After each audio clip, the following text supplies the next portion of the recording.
Today is March 21st, day 54 on the trail. It's going to go for 14 miles from Apple Orchard Shelter back down to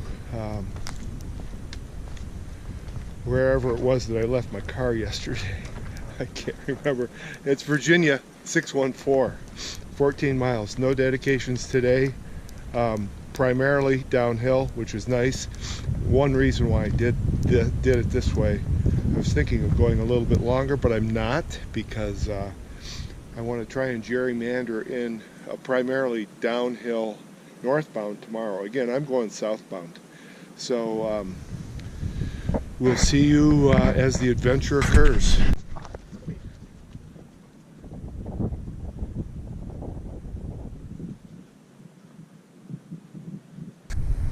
Okay, so I'm not quite half a mile into it, and I have to shoot this and share it.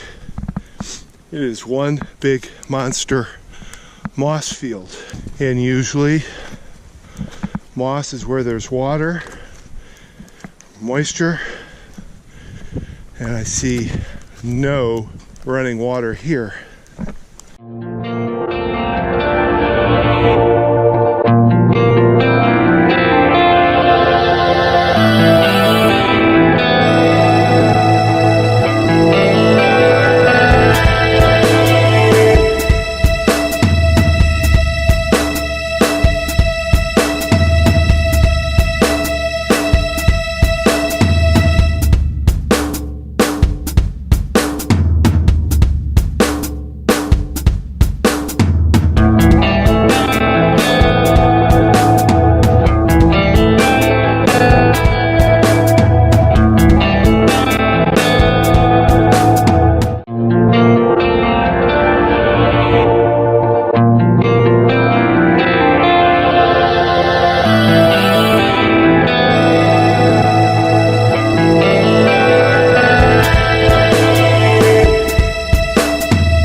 Well, I've got about 8.5 miles to go, and I've got 3 liters of water. I'd like to think that I would be stopping here if I were a little less conservative. And again, I was conservative to bring in 3 liters. Haven't used any yet, but never know.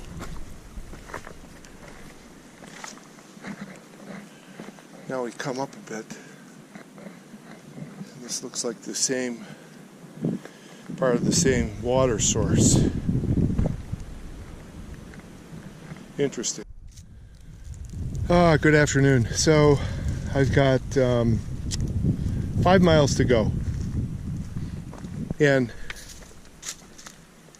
there are all sorts of similar types of features that you run into on the trail. This one here is what I would call a big old valley or a gap, and you can see that if this were summer, you would just not be able to really appreciate what all is here, probably because you wouldn't be able to see the bottom, but shows you the immensity of it all. Right now I've got another 1.5 miles.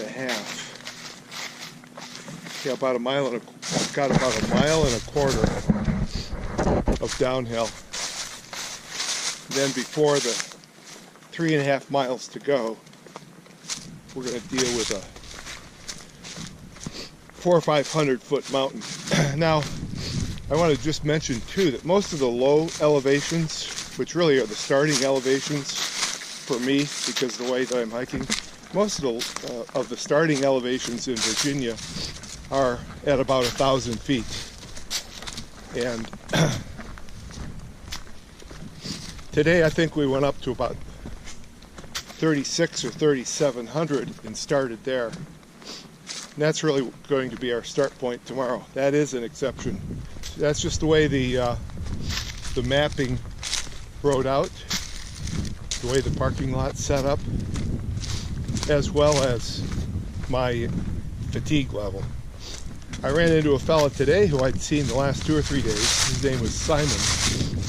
And I knew Simon was making a little bit better progress than I was, and I had just told him he was obviously doing very well. He was doing just over 15 miles a day. And I just said, hey, you're doing real well. That was yesterday. He said, yeah, so far so good. He felt good. And while on the way up to my parking spot today, I saw a hitchhiker, and it was Simon. I said, hop in, where you want to go? Well, he'd had it. He was limping along, and it was on his 4th or 5th day that his blisters came. So, word to the wise, and I explained to him how 3 or 4 weeks ago, maybe it was 5 weeks ago now, in later February, when I did my 23 miler over at Mount Rogers, that took its toll. Just those few extra miles, that extra 1, 2, or 3 miles beyond your previous personal best, those can sometimes come up. They're going to come up and get you somehow.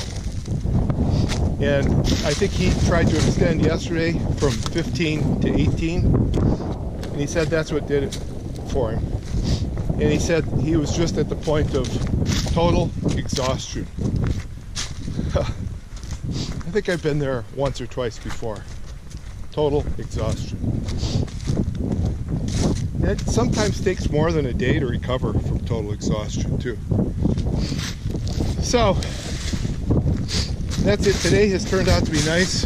Earlier, at around noon, it looked like it was going to get cloudy. And I was berating myself for forgetting my hiker's umbrella, which I only used on my very first day on the trail back in late August of last year. A couple of people have asked me, well, what if you don't finish your through hike this year? And I think, well, I don't define my success as far as whether or not I complete a through hike or complete a section hike or whatever you want to call it. My objective simply is to finish the trail. Whether it's 11 months or 13 months, I really don't care. If I have to wait over the winter due to injury, whatever the case is, I don't care. I just don't want to quit. That's all. And if I have to take time off, I'll take time off. That's it for now. I think I can. Well, glad I found this.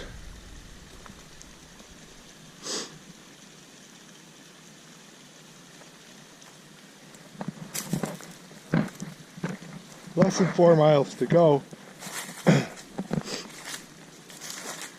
don't think I need it though. A little dangerous to get to. It's kind of a tempting little thing to go out, collect a little water. But I've got a good 1.5 liters plus.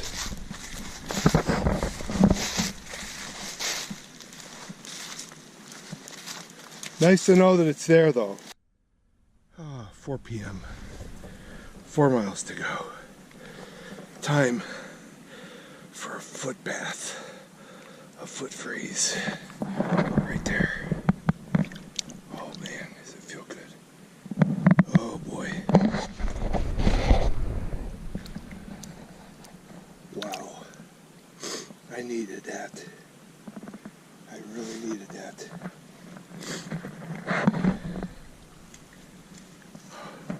Right up next to the shelter here. We have to get the concierge to bring us some towels. Holy cow, does that feel good. Holy Toledo. Must be 35 degrees. Whew. Whoo-wee. So there's a silver ribbon coming down off the mountain there.